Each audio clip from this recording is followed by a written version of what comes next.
Good morning, everyone. Good morning. And Happy New Year. Happy New Year. This is the first Sunday of 2015. I hope this year is a good year for all of you. Well, on Sunday mornings, I have been talking on this text, opening the hand of thought. Today, I'm going to read the last paragraph of page 101, if you have this text. Let me read the paragraph. Therefore, the middle way in Buddhism does not mean taking some in-between position that has been conjured up in our heads, nor acting in a compromising way. Rather, despite the fact that we latch on to our ideas of being or non-being, taking the middle way means to demolish all concepts set up in our minds, and without fixing on reality as any particular thing, to open the hand of thought, allowing life to be life. This is a conclusion, his conclusion of this section about the middle way, or interdependence and the middle way.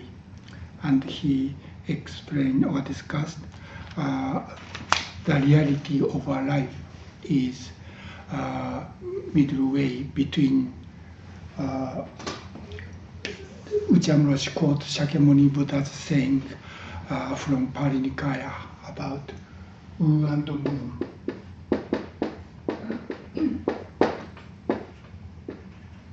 Wu is being or existence, and Mu is negation of being.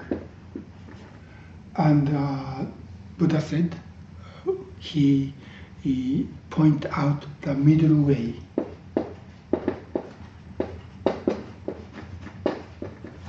Or in Chinese and Japanese, that is called Chu Do. Chu is middle or the center, and Do is way. So Buddha said the view that is Ken, Wu Ken, and Mu Ken. Ken means view. So to see things as being, according to Buddha, is one extreme, and to see there's nothing there, that is another extreme. But the middle way is neither Wu nor Mu, or we call He, Wu, He, Mu. Neither He means not, so not Wu and not Mu. And this is one of the definitions of Ku, means emptiness, or shunyata in Sanskrit.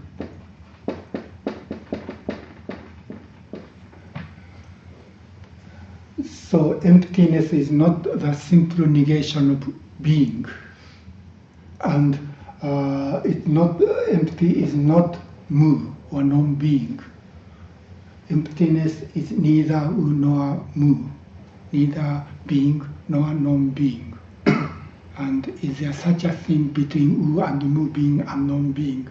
There's something which is neither Wu nor Mu, and there's not.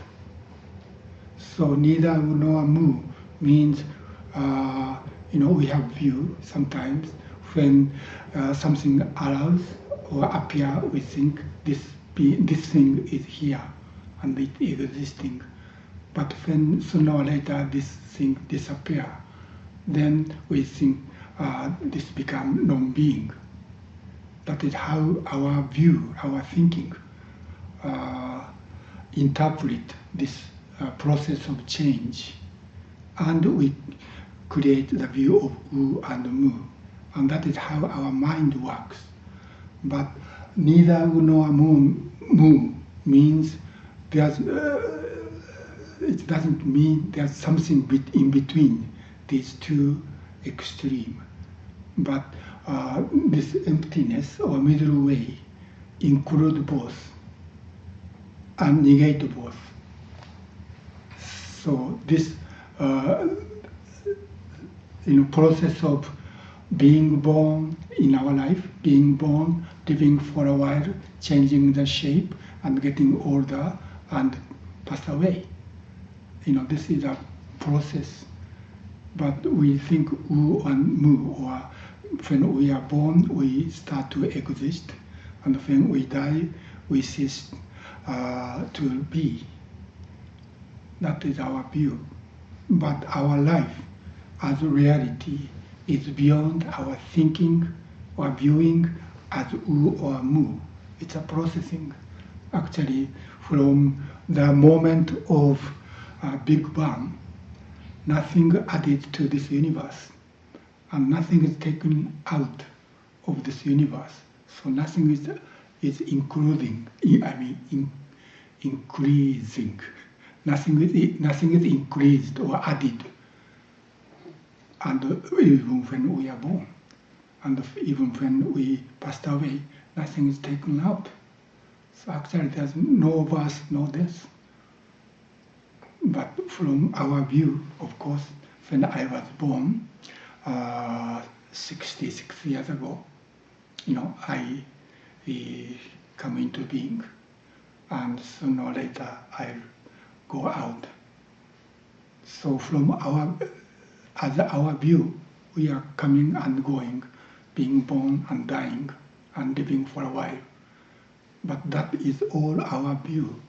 When we see the energy of transforming from the moment of Big Bang, nothing added, nothing taken away. In that sense, there's neither Wu nor Mu. That is what this middle way or emptiness means. And Buddha's teaching of neither Wu nor Mu or emptiness means, therefore, we should be able to be free from our view, our fixed view. That means our interpretation of this process of transformation or changing.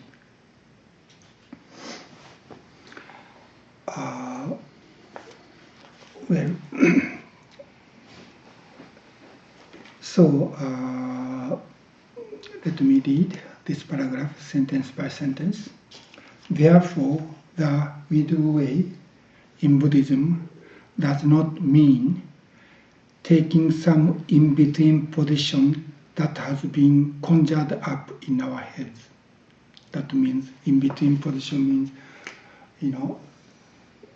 Wu is one extreme and Mu is another extreme. So there must be something in between. But middle way is not something in between. This is like, between black and white, there are, zone of gray. So, but in this case, this word middle way or to be middle does not mean in between or halfway between black and white. Between Wu and Mu, there's nothing, no middle. When we studied logics, when I was high school student, I studied a very kind of elementary logics, and there is, I studied 3 principles of logics. One is identity. Identity means A should be always A.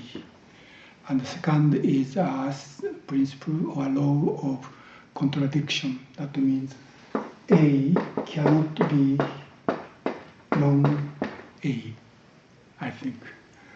And third is excluding the middle.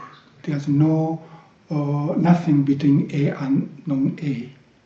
Those are the three principles of logic. I think logic is how our mind works.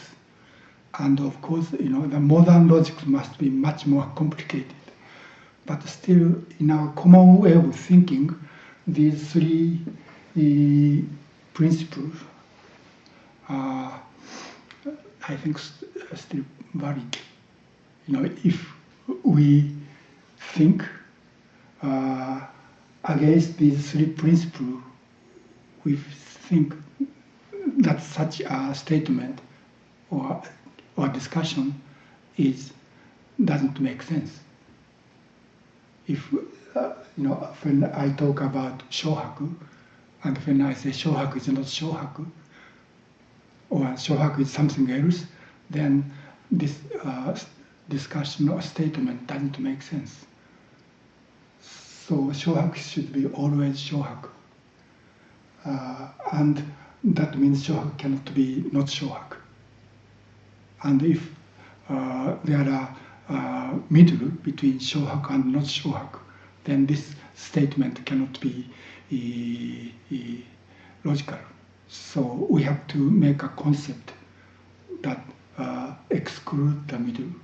Otherwise, our statement becomes vague or not understandable. So when we usually thinking using words and concepts and logics, I think we need to follow these three principles.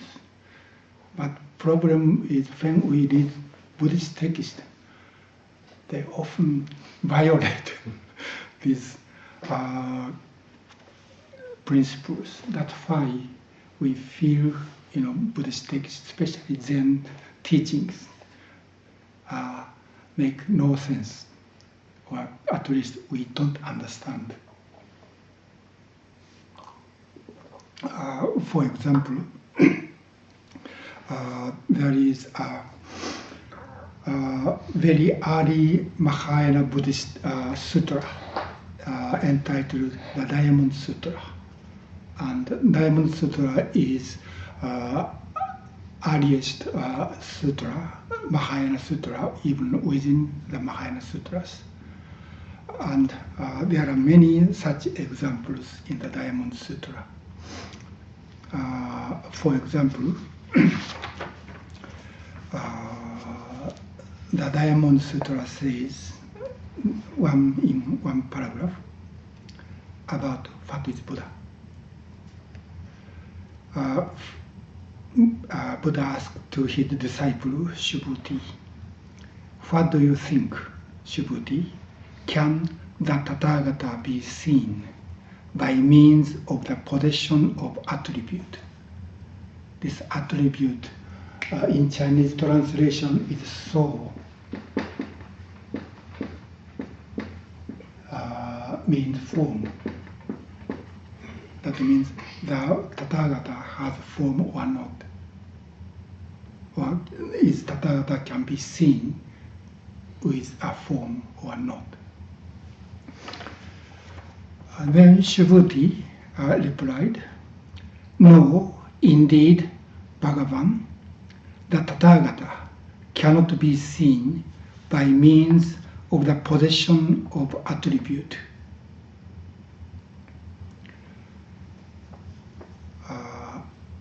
So Tathagata or the Buddha has no attribute. Attribute or form here means Buddha. It said Buddha has 32 characteristics, such as his tongue. His tongue was very long as it reached to his nose. Something like that. It's not attractive. So, I don't care so much about those forms, but actually in the Buddhist literature, whether some non-Buddhist try to find if this person Shakyamuni was really Buddha, they try to find those forms. So what that Diamond Sutra saying is that does Buddha has such forms or not? Or can Buddha be seen with such particular forms or not? Then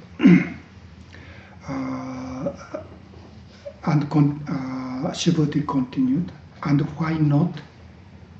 Subhuti said, Buddha or Tathagata cannot be seen with such forms, such particular characteristics. And why not? What the Tathagata say is the possession of attribute is no possession of attribute.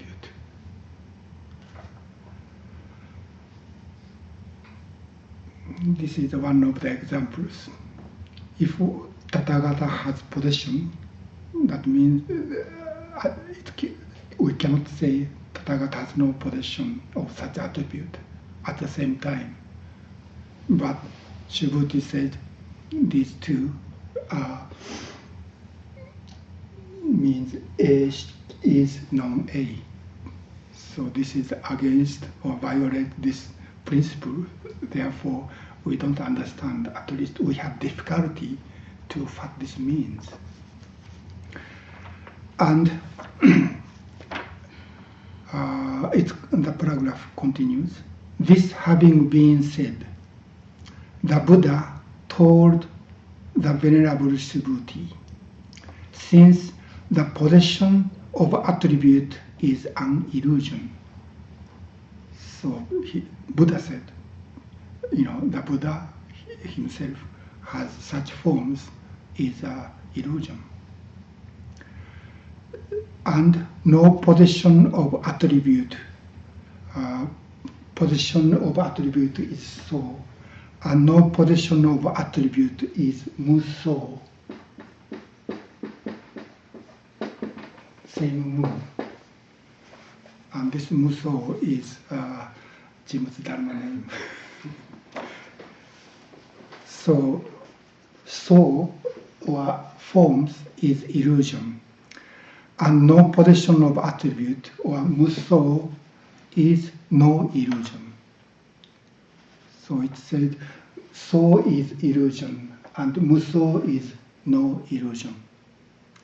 By means of attribute or so, that are no attribute. So here is two things, so and muso. By means of attribute that are no attribute. That means so is exactly with no so, or form is exactly without form. The Tathagata can indeed be seen, can be seen. When we see a form is exactly no form, then we see the Tathagata. I'm sorry if you are not familiar with Buddhist logic. This is a very typical Buddhist logics, because A is not A is A. This is really against or violate our common way of thinking. That is, three principles of logics. That is, A should A, and A cannot be non-A, and there's no middle between A and non-A. So if we don't understand what this means, or whether this Buddhist logics make sense or not, then whatever Buddhism or Mahayana Buddhism is saying doesn't make sense to us.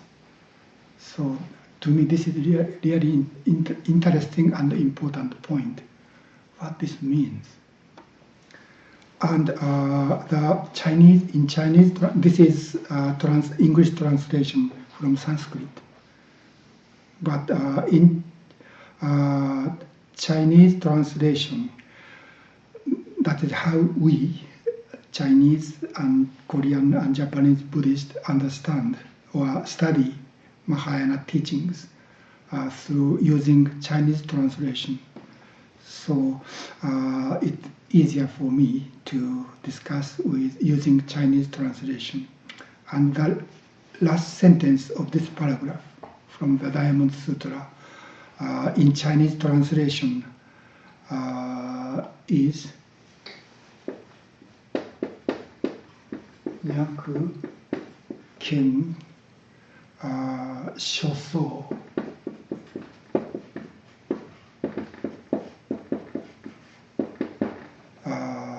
Hiso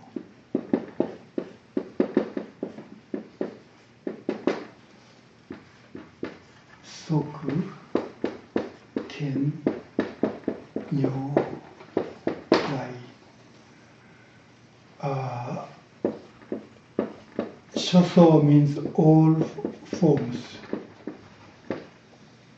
and Hiso means not form, and Nyaku is if, Ken is see, and Soku is something like is itself. Ken is view, Senken, see, Tathagata. Tathagata means the Buddha, one of the epithets of Buddha's names. But in this case, this Nyorai or Tathagata means the reality of all beings, not the person.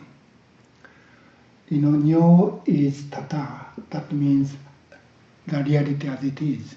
And Gata means come or go.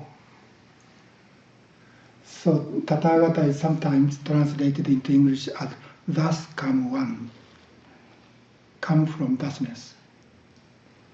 Or this can also mean gone, the person who has gone to the Tatata, or to reality as it is. So this Nyorai or Tathagata does not necessarily mean the person, but the reality as it is called Tathagata. Anyway, so the common translation of this Chinese sentence is, if we see all forms as not form.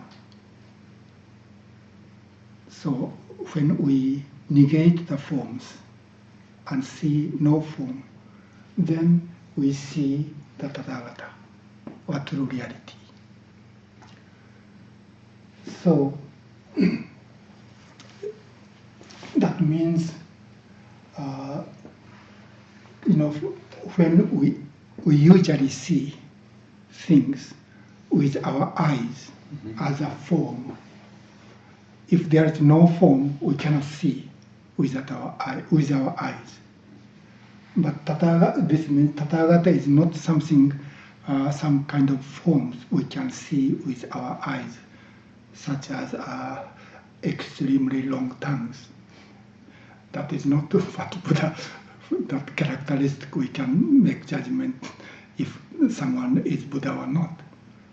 But when we see, all forms are illusion. So as to reality, there's no form. And this reality of no form can be seen only with Dharma eye, not our flesh eye. That means we should negate our eyesight using our eye as one of the 6 sense organs. And we should see the emptiness or no form, formlessness. Then we see the Tathagata. This is a common understanding of what is said in the Diamond Sutra. But Dogen is founder of our tradition named Soto Zen in Japan. Dogen has always kind of a unique perspective or insight, and he didn't change any part of this sentence, but he interpreted this sentence very different way from the common understanding. He says, if we see all forms, and he said, and instead of to see all forms as no form, he read this as, if we see no for all forms and no form, then we see the Tathagata. In the common understanding, form is negated. When we negate the form and see no form, or formlessness, or emptiness, then we can see the Tathagata. So we should negate the form, the way we see our eyes, and interpret using our mind. Then we see the Tathagata. That is a common interpretation. But Dogen read this as when we see all forms and no forms. That means this all forms is not negated. But so we see with our eyes, those all forms.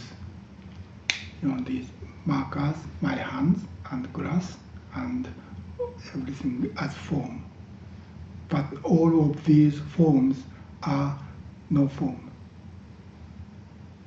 Instead of negating the form, the way we see, but we keep the way we see, how things looks like with our eyes.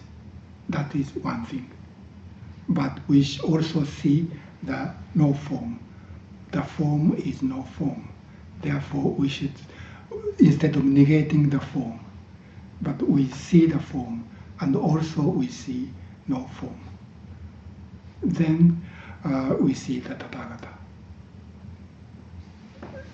Can you understand a little slight difference? This is very important point to understand our Zazen practice. Anyway, either way, whichever interpretation we take, this discussion about the middle way between U and Mu, that means emptiness, is about our view.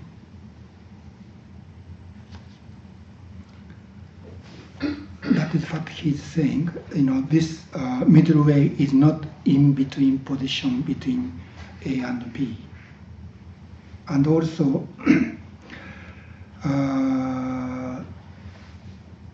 no acting in compromising way. Compromising way means when we live in the society, there are two views or two opinions.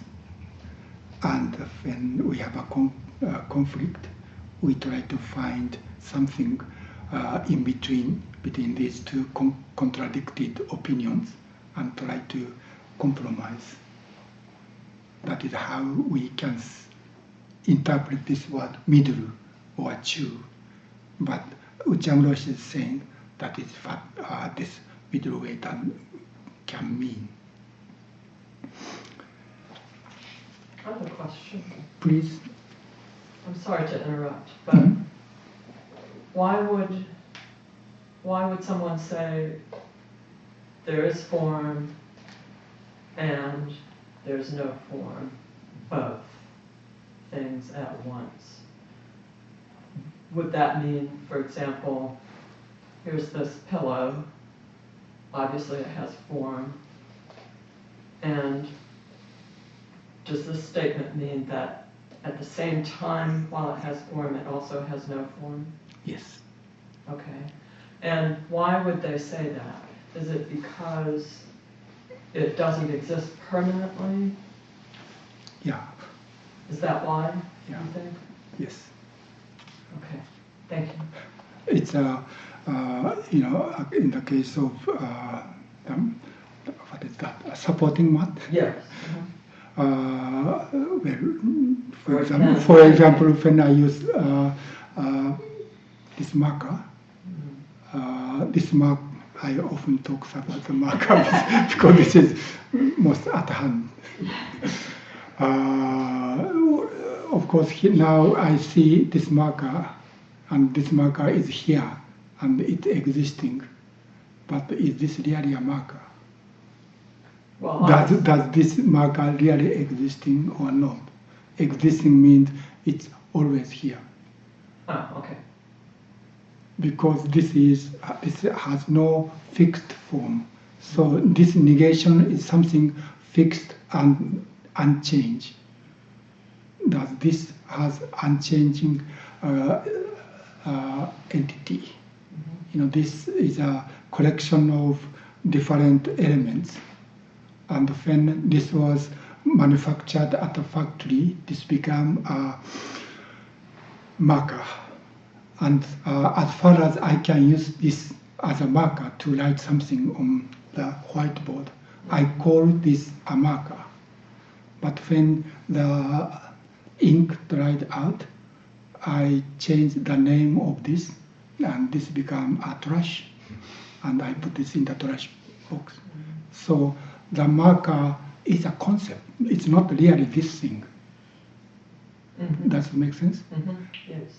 The marker shows the relation between this person and this thing, because I can use this as for writing. I call this a marker, and when it dried up, I cannot use this as a marker, so I change the name. So this thing marker does not really existing. Okay, and we are the same. We are the same. So it is about our view. There's no such a fixed thing called a marker as an independent entity, which can be there without relation with others, like a user of this marker. This can be a marker only for human beings. For a cat, this is not a marker because cat doesn't use this to write something. So this is a marker only when I can use this as a marker, right? So when there's no subject, there's no object. Okay, thank you. So actually, this discussion about middle way is talking about is our view, our thinking. It's not about these things outside of ourselves.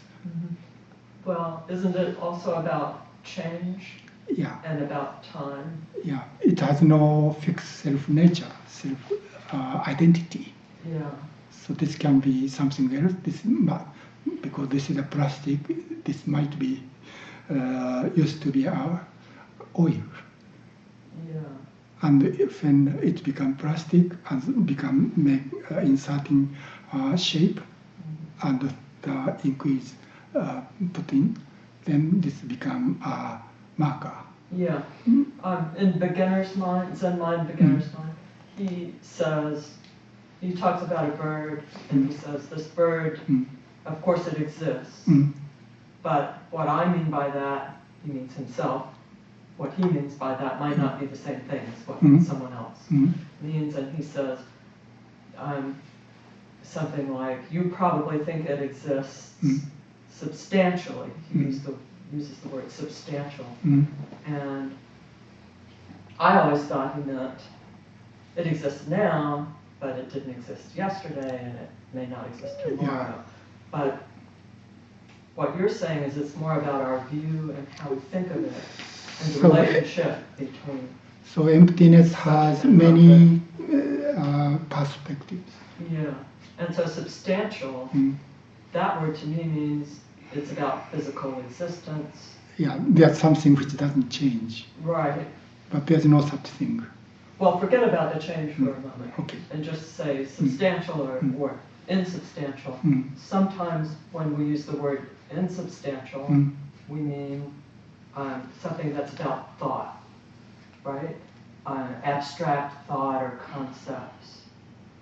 And so you're saying that's important too here. Yeah. It's more about how we think of something. Yeah, when we call this thing as a marker, Right. and marker doesn't change as a definition, as a concept. Right. Marker is always permanently a marker. Yeah. But this thing is not a marker forever. Right. Well, and That is another meaning of this is doesn't really exist as a marker.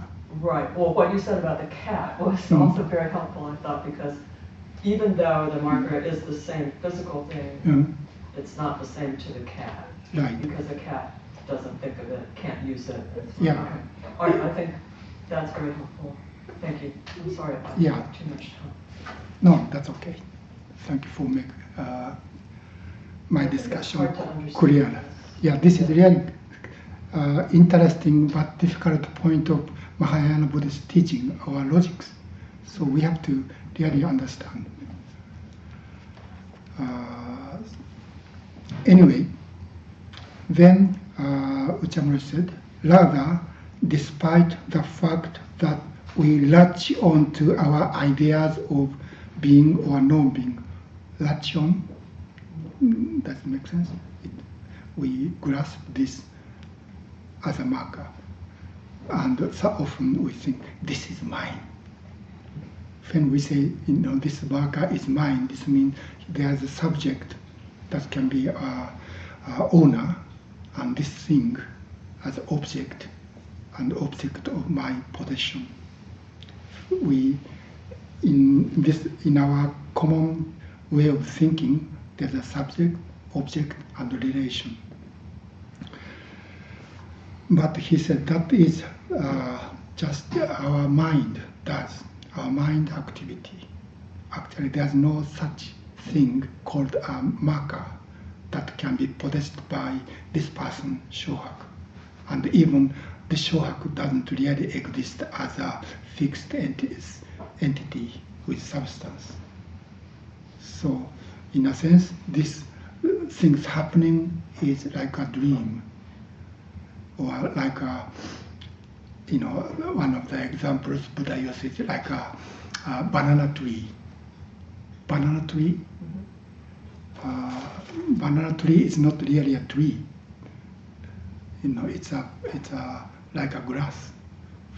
Or it's like an onion. When we take, all layers of what they call trunk. Bark. Yeah, there's nothing there. Oh. Like onion. And we are the same. We are like onion.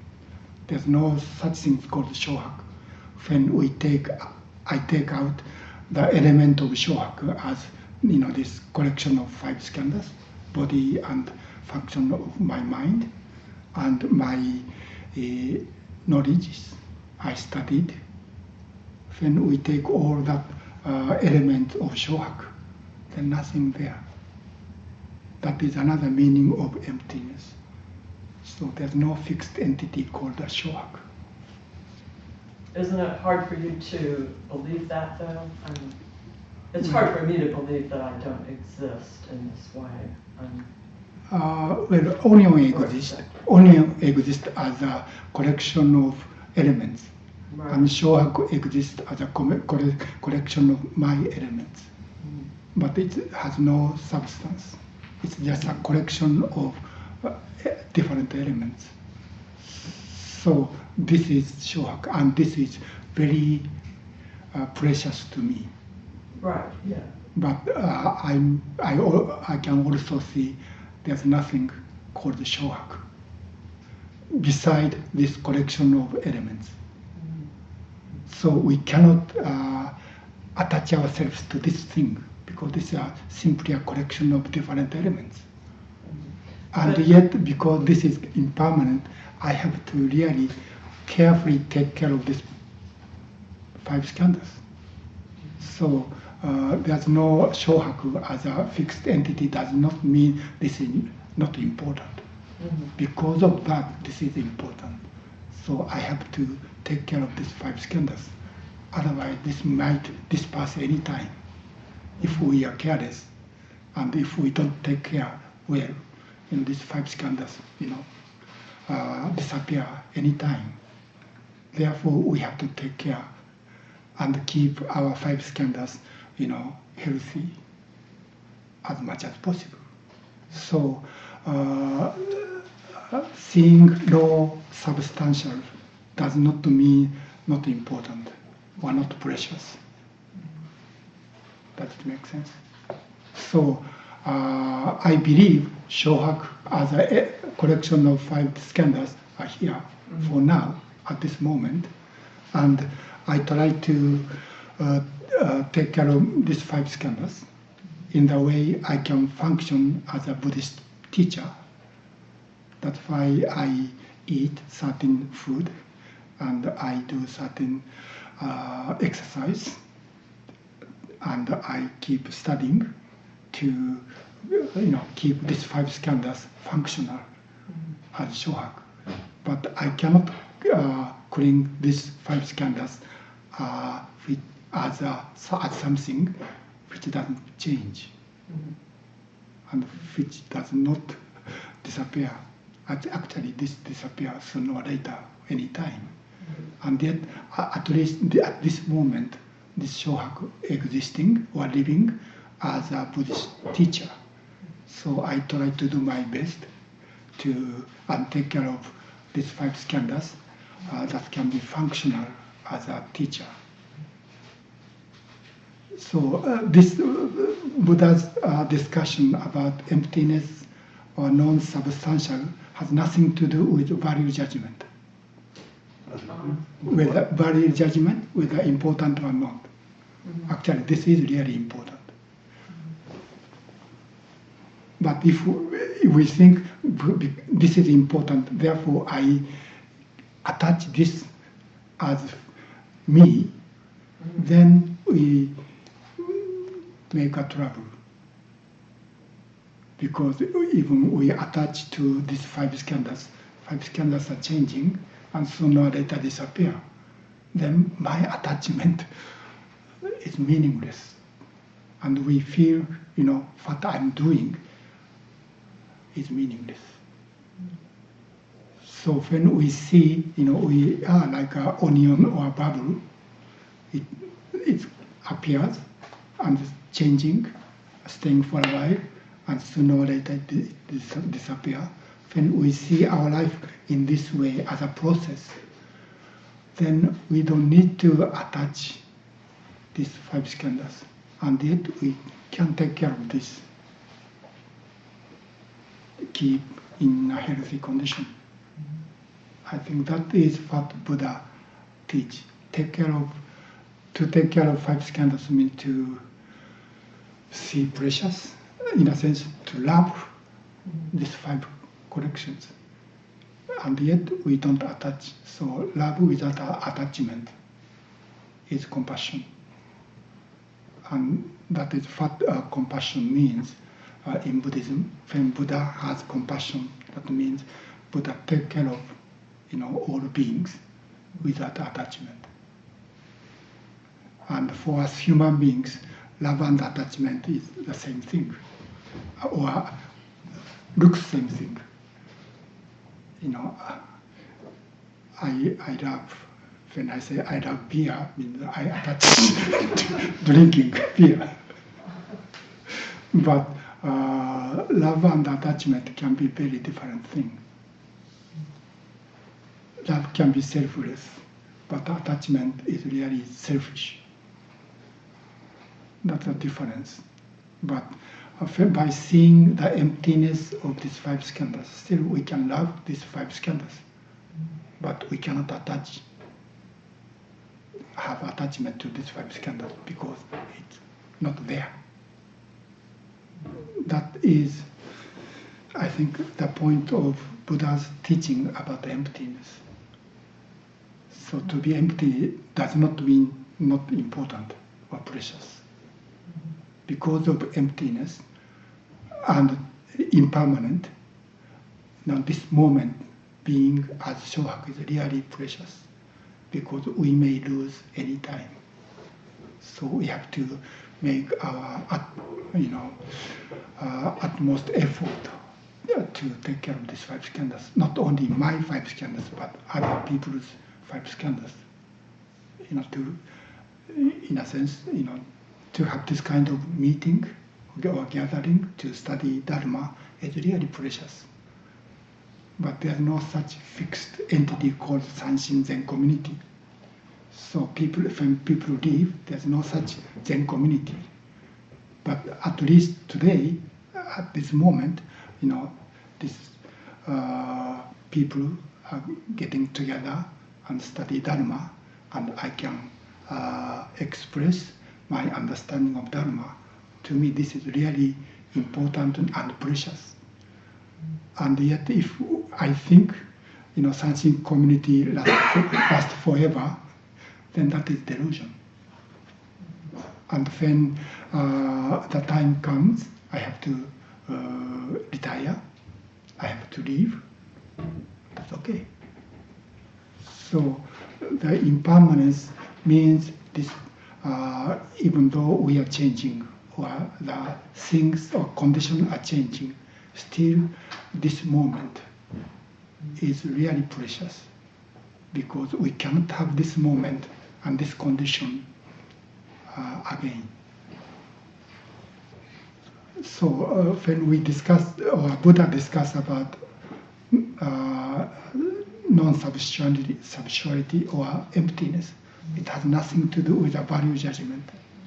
But rather Buddha said, because of that, our life, this here and now, is extremely precious and important. Because we may lose any time. Well, does it make sense? Yes, thank you. Okay. Here we are.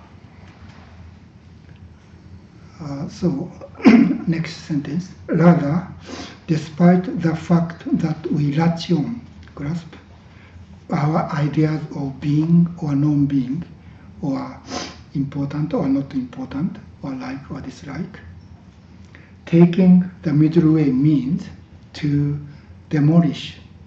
Does demolish make sense? The word Okumura Roshi uses is kaitai.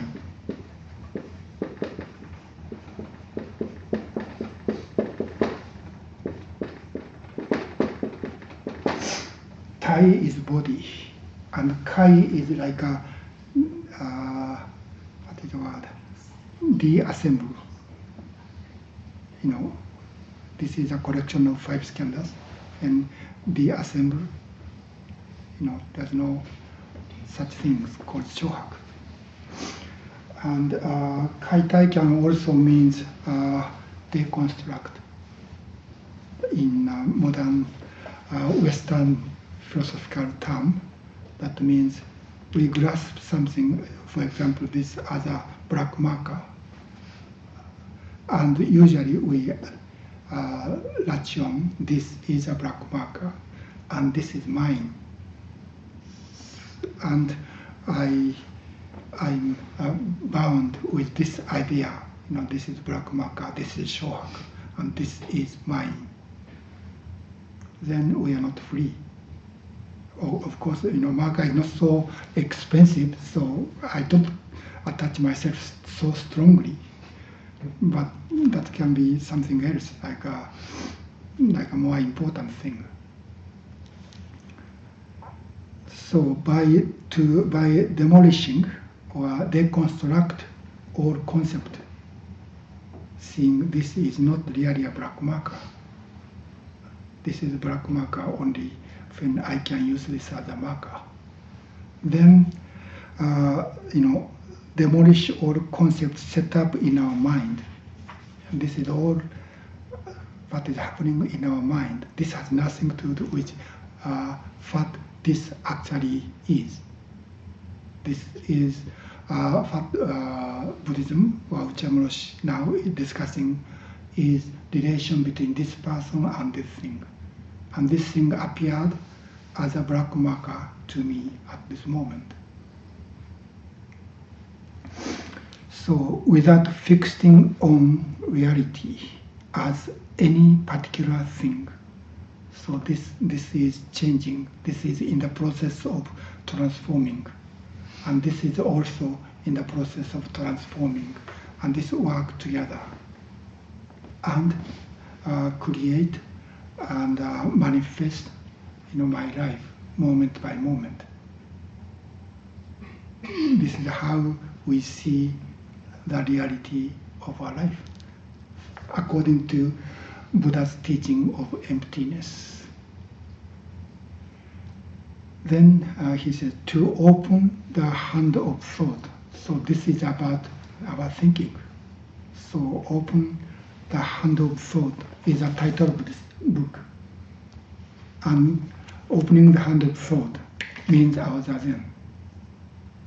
So in our zazen, even though all different kind of thought coming and going, and I think I am such and such, and this thing or other people or other thing is such and such, and I have very different kind of relations with different things. Something is really valuable, important, beautiful, and other things are not so important or even harmful to me. All those things are happening in our mind, so we can let go or open the hand of this clinging, this grasping. Then I start to see this is not necessarily a black marker. Sooner or later, this will be something else. So my enemy is not always or not necessarily enemies, and my friends are not always friends or are not always together with me.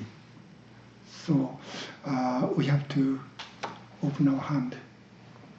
That means we need to be free from our attachment or clinging to ourselves and to the things. That is what opening the hand of thought means. So this opening the hand of thought is, according to Okumura Roshi, is the middle way. So middle way is not another thinking between this and that. But middle way means letting go of any thought and just sitting. So in the next section, I start to read from not next week. Next week we have a session. So after that, I start to talk on the new section of this text on page 102, that is delusion and zazen. So now Okumura Roshi talks about Buddha's teaching of middle way as a reality of our life. And in the next section he talks about our zazen practice. And basically what he's saying is this middle way, or reality of emptiness, is revealed within our zazen practice. So basically what Okumura Roshi is talking about this is Buddha's teaching about middle way between Wu and Mu, or any conceptual idea we have in our mind can be let go. And we see this process as a process, this getting together and dispersing. This is process of our life, from our birth to our death. So this is how we see our lives, instead of thinking I'm here and they are there, and this thing is important and that thing is not important, or these people are friends, those people are enemy. Instead of, we usually think that is reality. But when we sit and letting go of those kind of story produced in our mind, then we start to see, our life, or as everything in this world, as simply process of transforming like us, the water evaporate from the ocean, go up to the sky and become clouds. And we can see many different shape of clouds, but sooner or later it go down, becoming rain or snow, and it start to flow on the earth and return to the ocean. That is how our life actually is going on. Of course, in each moment, the water can be, drop in the ocean, or it can be, evaporated like air. But it will become clouds. It appear again as a cloud and changing the shape. And each moment, we can say this is a cloud, or now the water is like a part of the pond or river or ocean, and it goes through our body and allow us to live. So each moment the water has a different name and different meaning, and yet this is simply a process of change. I think the Buddha's teaching of emptiness can allow us to see our life as this kind of a universal movement, and we are a part of it. So this doesn't mean we are not important, because we are part of this universal movement or process. Our life is important and precious. Especially this life might be lost any time. This moment is precious. So we have to really, appreciate and grateful the condition that we can be like this. That is not only me, but all beings are the same.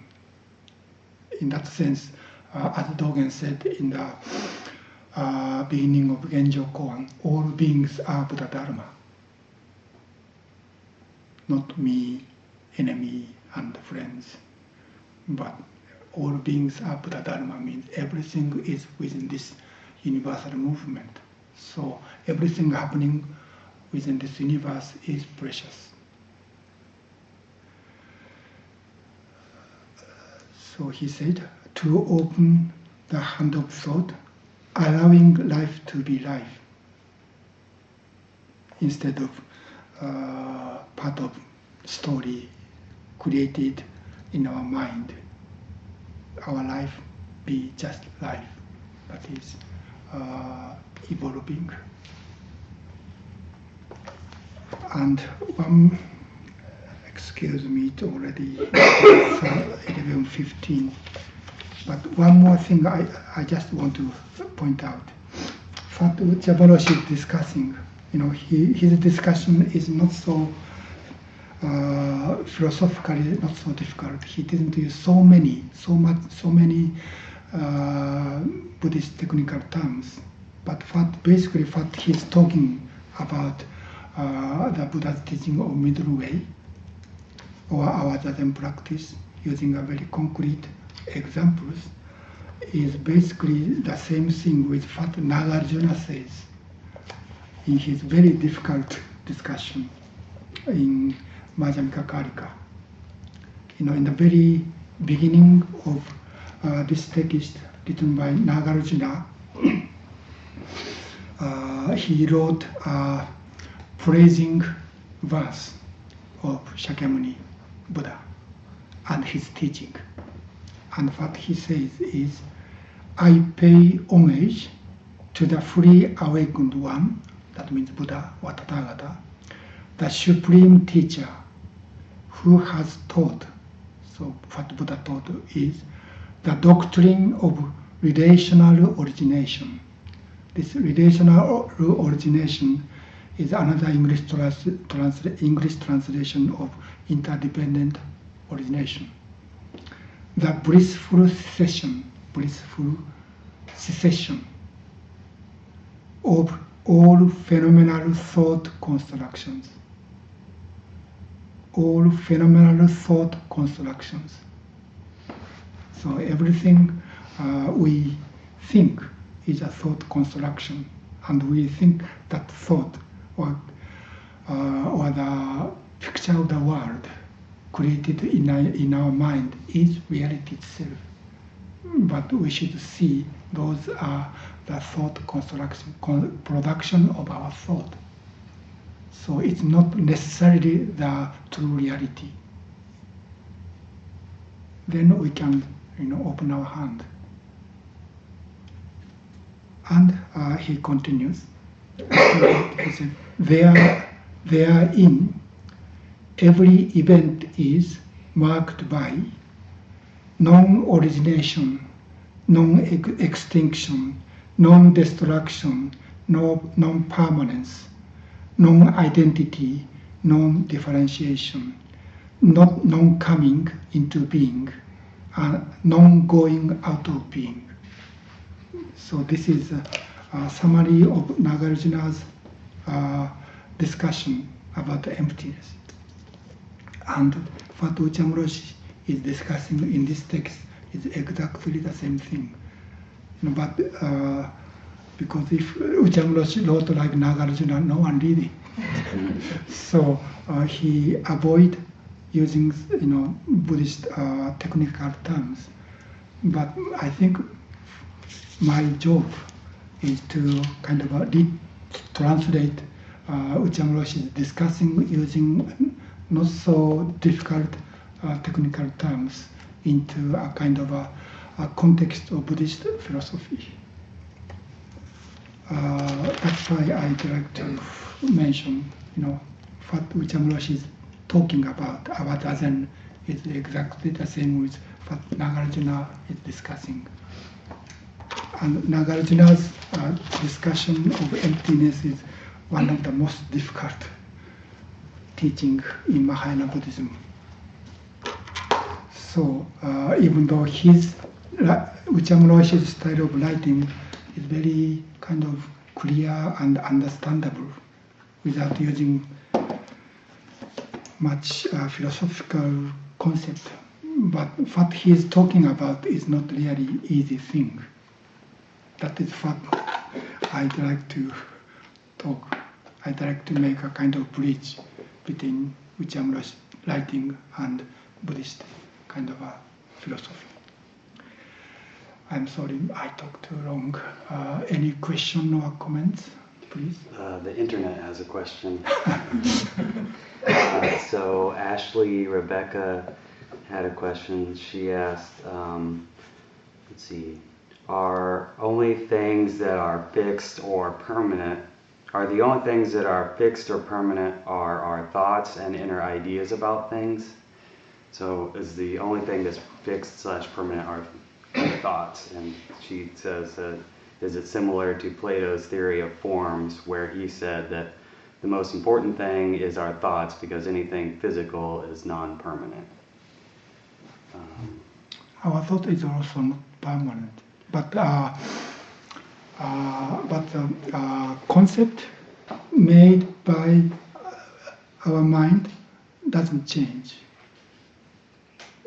So I think our thinking using making a concept and make a definition about that concept is like taking photo. For example, when I take a photo of a baby, in the photo, the baby is always baby forever. But actually that baby is not a baby or different baby next moment. So there things are changing, and yet the baby in the photo doesn't change. I think that is what concept does not change mean. So a baby should be always baby.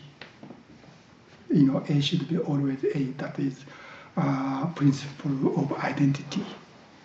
But my thinking is also changing.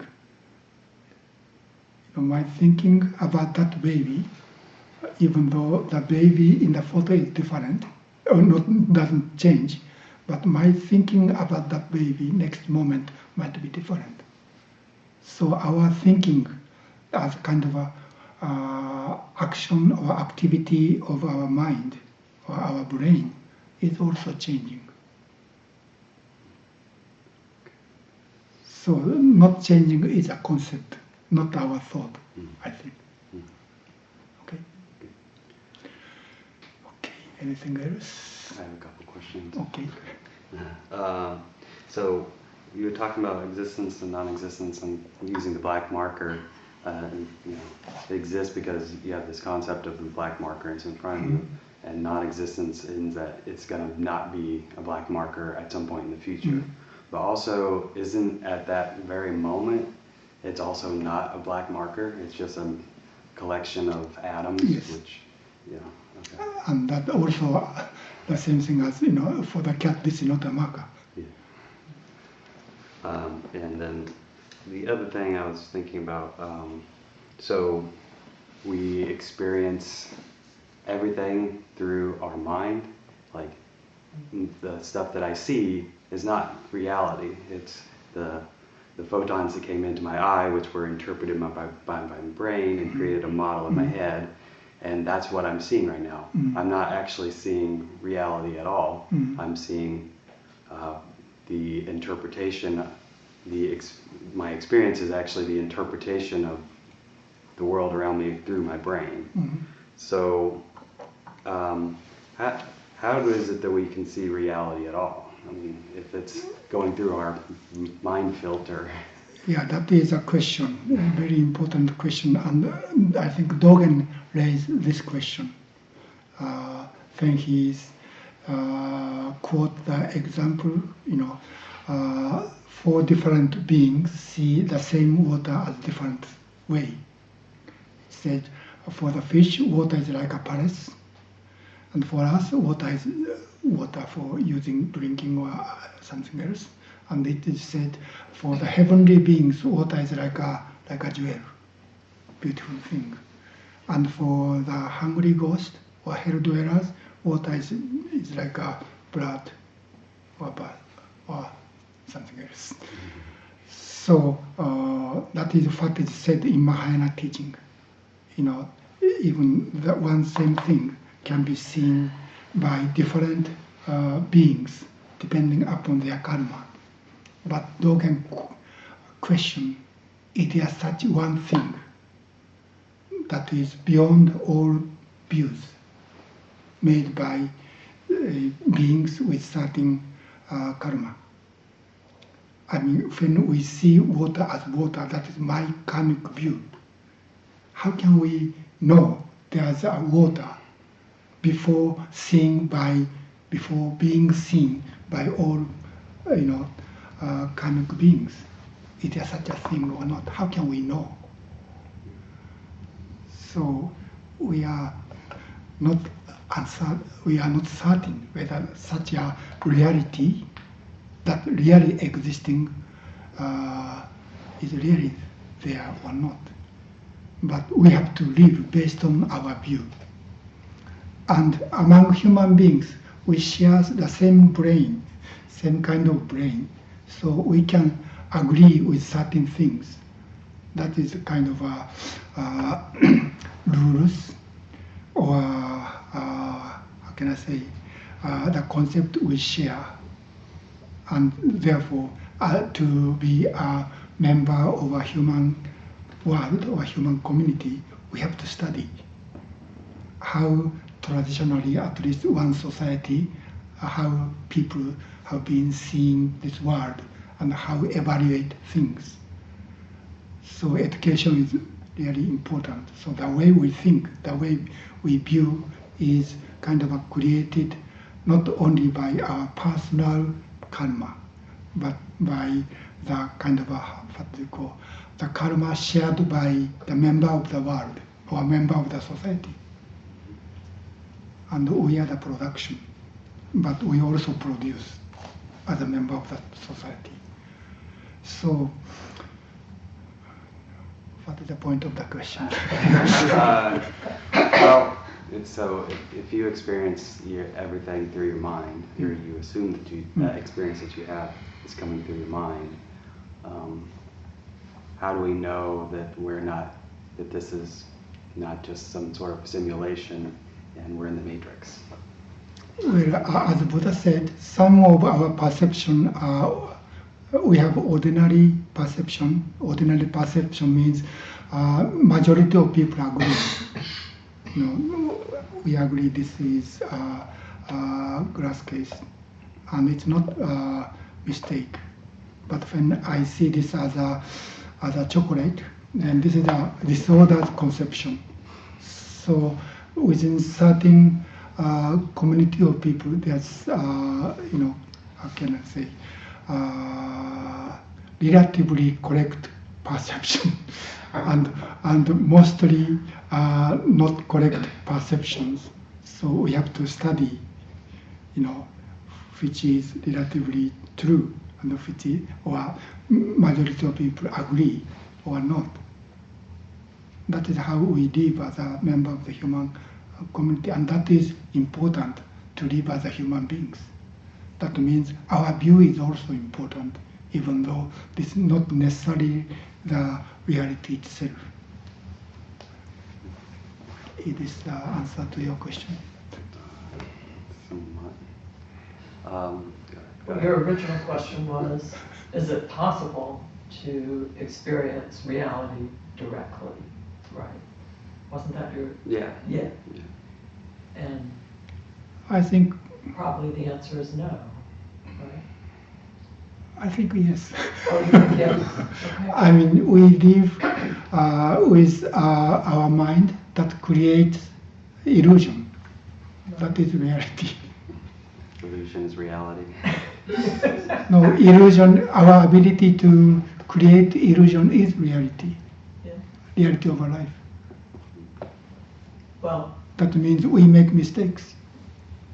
So yeah. we have to try to become free from our illusory thought, and yet we cannot make decision or action without our thinking and discrimination. So we try to make our discrimination as, how can I say, as accurate as possible, and yet there's some possibility that is not right. So we need to make decision and take action on our way of thinking. But we also need to understand this thing is not always true or right. That is, I think, in our Buddhist practice, vow and repentance should be always together. Even though we think this is 100% true and right, still there is some possibility this is not really right. Again, this is open our hand, and yet we cannot live without our ability to make this illusory thought, and that is the only tool we can use to live as a human being. So our life is kind of very strange thing. I think that is my conclusion. I'm sorry, it's already 11:30. Thank you for your patience.